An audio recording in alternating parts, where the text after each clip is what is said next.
I'm Paul Stephenson. I'm the Commissioner of the Metropolitan Police Service. I support the Kids Taskforce because it goes to the heart of my mission, and that is keeping people safe. And if we can't keep children safe, then that mission fails. Radicalisation is a massive problem for all of British society. We have videotapes of very young people holding guns saying they want to kill Jews, from white supremacists marching into Muslim areas asking to tear down mosques. It's affecting the whole of society, it's divisive, and it's a problem that everybody needs to take seriously. I think a lot of people, teachers, peer educators, youth workers, refuse to believe that little Johnny Smith off the Red Estate could ever be involved in something like terrorism, could ever be involved in blowing things up. But if you go for the newspapers and you pay attention, it is happening. There are people preparing to do it. You know what? There's good, there's bad, and who's to say what religion is right, really? Well, I think faith is obviously always a part of my life, and though it doesn't overtly come into my work as a barrister or my work as a judge, it was part of the reason I think that I wanted to become a barrister in the first place, because I wanted to do something that made a difference and that improved the lives of ordinary people like me.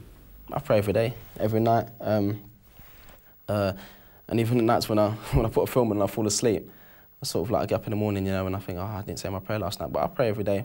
You know, driving to training, I say my prayer, but you know, before every game, you know, it just keeps me at peace. Really, makes me feel good. We've spoke about faith from the beginning, and deliberately we spoke about faith generally.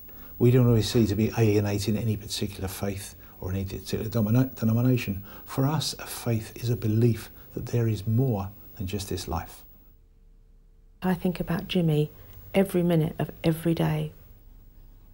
It's almost like your valves are half blocked, because sometimes you can't breathe. You're trying to catch a breath. And I had a kind of blip this morning. We were on the train, and all of a sudden it hit me that Jimmy was dead.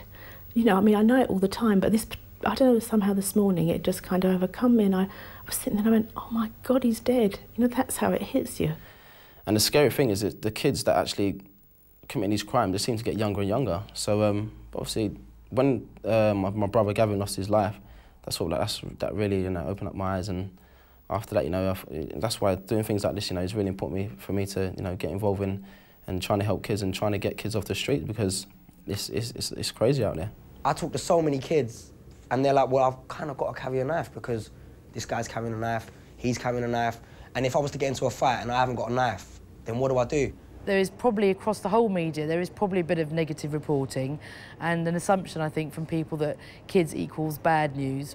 But I think it's something that we are aware of and we try and address. I think that we've got to be really careful to not portray a whole generation as being a bunch of losers, because clearly they're not. It really annoys me that there's this kind of thing of all young people are hoodies and they're going to stab you, so be very scared. What a lot of nonsense. What an absolute lot of nonsense. What an insult to the vast majority of our young people who are decent kids. I knew celebrity involvement was really important, and I asked the young people how they would learn from celebrities, and you know, they didn't want to be told don't do this or don't do that, no matter how famous the person was, but they liked the idea that I had of hearing the experiences of celebrities and how celebrities had learned around being safe. We try to incorporate elements of real-life experience for the emergency services and sports coaches into the drama. And what we do is ask those real-life people who are advisors to play themselves in the drama, so that when young people see someone arrested, they know what it's really like.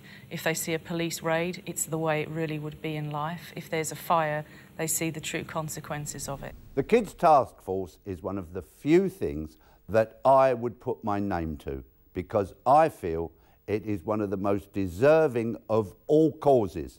It should be embraced by every parent, every school, and the government. Come on.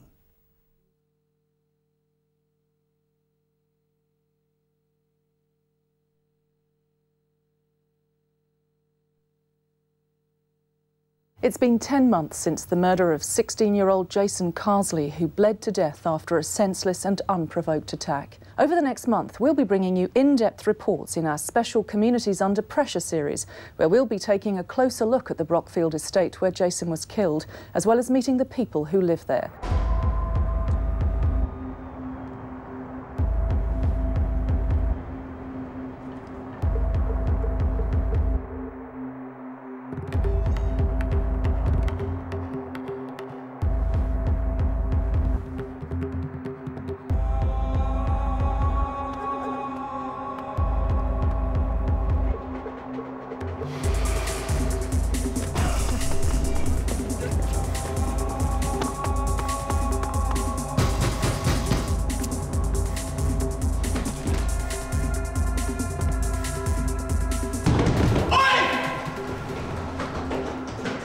forced nudity, stress positions, all torture techniques, and all evidenced as part of your government's policy of detention and interrogation. You deserve the destruction that is coming to you.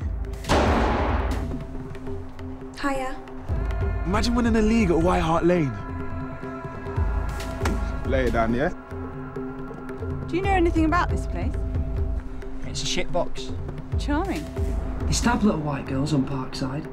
You don't owe them anymore, that's the good news. But you do owe me. That's the bad news. How can we understand difference if we don't listen to one another? Cigarettes are so last century. If you're looking for a buzz... What are you doing? Gas.